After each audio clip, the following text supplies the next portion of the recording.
ನಮಸ್ಕಾರ ವೀಕ್ಷಕರೇ, ವಿವ ನ್ಯೂಸ್ಗೆ ಸ್ವಾಗತ. ಇದು ಸುದ್ದಿಗಳ ಡಬ್ಬಿ.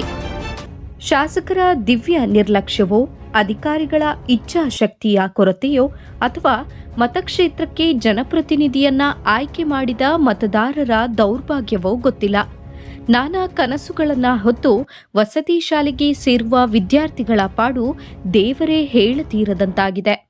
ಹೌದು ವೀಕ್ಷಕರೇ, ಅವ್ಯವಸ್ಥೆ ಆಗರದಂತಿರುವ ಶಿಟ್ಟಿಗೇರ ಗ್ರಾಮದ ಹೊರವಲಯದಲ್ಲಿರುವ ಲಿಂಗೇರಿ ಸ್ಟೇಷನ್ನ ಮುರಾರ್ಜಿ ದೇಸಾಯಿ ವಸತಿ ಶಾಲೆಯ ಪೂರ್ಣ ಕಾಂಪೌಂಡ್ ಗೋಡೆ ಇಲ್ಲದೇ ಇರುವುದು ಮಕ್ಕಳ ಸುರಕ್ಷತೆ ಕೊರತೆಯ ಆತಂಕ ಪಾಲಕರನ್ನ ಕಾಡುತ್ತಿದೆ. ಇಂದು ಮಕ್ಕಳ ಶಿಕ್ಷಣ ಪ್ರಮಾಣ ಬಹಳಷ್ಟು ಕಡಿಮೆಯಾಗ್ತಾ ಇದೆ.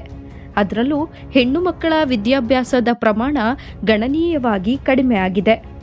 ಪೋಷಕರು ಹಳ್ಳಿಯಿಂದ ತಮ್ಮ ಮಕ್ಕಳು ವಸತಿ ನಿಲಯದಲ್ಲಿ ಸುರಕ್ಷಿತವಾಗಿರುತ್ತಾರೆ ಎಂದು, ಮಕ್ಕಳ ಉನ್ನತ ಭವಿಷ್ಯಕ್ಕೆ ಅನುಕೂಲವಾಗುತ್ತದೆ ಎಂದು ಇಲ್ಲಿ ಸುಸಜ್ಜಿತ ಕಟ್ಟಡ, ಮೂಲ ಸೌಕರ್ಯಗಳ ಕೊರತೆ ಇಲ್ಲದಿರುವುದೆಂದು ಪಾಲಕರು ತಮ್ಮ ಮಕ್ಕಳನ್ನ ಚೆನ್ನಾಗಿ ಓದಿಸಿ ಸ್ಪರ್ಧಾತ್ಮಕ ಪರೀಕ್ಷೆಯನ್ನ ಬರೆಸಿ ಮುರಾರ್ಜಿ ದೇಸಾಯಿ ಶಾಲೆಗೆ ಸೇರಿಸುತ್ತಾರೆ. ಆದರೆ ಇಲ್ಲಿನ ಮುರಾರ್ಜಿ ದೇಸಾಯಿ ಶಾಲೆಗೆ ಯಾವುದೇ ರೀತಿಯ ರಕ್ಷಣೆ, ಪೂರ್ಣ ಪ್ರಮಾಣದ ಕಾಂಪೌಂಡ್ ಗೋಡೆ ಇಲ್ಲದಿರುವುದರಿಂದ ರಜಾ ದಿನಗಳ ಸಮಯದಲ್ಲಿ ಶಾಲೆಯ ಆವರಣವು ಪುಂಡಪೋಖರಿಗಳ ತಾಣವಾಗುವುದರಲ್ಲಿ ಅನುಮಾನವೇ ಇಲ್ಲ. ಇದು ವಿದ್ಯಾರ್ಥಿಗಳನ್ನು ಅಡ್ಡದಾರಿಗೆ ಇಳಿಯುವುದಕ್ಕೆ ಅನುಕೂಲ ಮಾಡಿಕೊಟ್ಟಂತಾಗುತ್ತದೆ. ವಸತಿ ಶಾಲೆಗಳು ಉತ್ತಮವಾಗಿ ಕೆಲಸ ನಿರ್ವಹಿಸುತ್ತಿದ್ದರೂ ವಸತಿ ಶಾಲೆಗಳ ಅನುದಾನಕ್ಕೆ ಬರ ಎಂಬಂತೆ ಮೂಲ ಸೌಲಭ್ಯಗಳನ್ನು ಒದಗಿಸುವಲ್ಲಿ ಸಂಬಂಧಪಟ್ಟ ಇಲಾಖೆ ವಿಫಲವಾಗಿದೆ.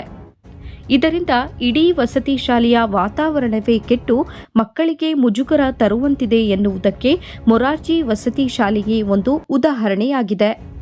ವರದಿ ರಾಜಶೇಖರ ಎನ್ ಮಾಲಿ ಪಾಟೀಲ್, ಯಾದಗಿರಿ, ವಿವ ನ್ಯೂಸ್ ಕನ್ನಡ.